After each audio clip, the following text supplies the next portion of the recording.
সম্প্রতি জামাতের আমির ডাক্তার শফিকুর রহমানের এক্স আইডি হ্যাক নিয়ে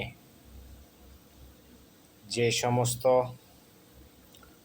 নোংরা রাজনীতি বাংলাদেশে চলে,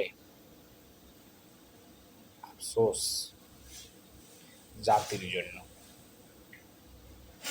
সোশ্যাল মিডিয়াতে দেখলাম আমার বিএনপির ছাত্র দলের বাইরা যে হারে উল্টা পুল্টা স্লোগান দিতেছে, তা একটা সভ্য দেশের সভ্য সুস্থ রাজনীতির কোনো বিন্দু পরিমাণ লেশ নাই। আবার দেখলাম আজকে সম্ভবত রাত্রে সন্ধ্যার পরে ছাত্র শিবির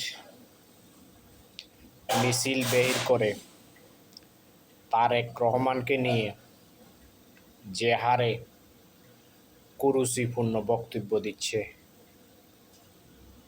এটা খুবই হতাশাজনক, লজ্জাজনক। দুই দলের উচিত কথা বলার আগে ভেবে চিন্তে বলা। দুই দলের উচিত তারা আগে একসঙ্গে ছিল, একসঙ্গে নির্যাতিত হয়েছেন, একসঙ্গে কারাগারে ছিলেন, সব কিছু আন্দোলনও একসাথে করেছেন, কিন্তু সময়ের ব্যবধানে দুইটা দল আলাদা হয়ে গেছে। আলাদা হওয়াটা দোষের কিছু নাই, এটা হতে পারে স্বাভাবিক, কিন্তু প্রায় দুই যুগের বন্ধু শত্রুতে পরিণত হয়েছে। শুধু শত্রু নয়, এক দল অন্য দলের এমনভাবে কথা বলছেন,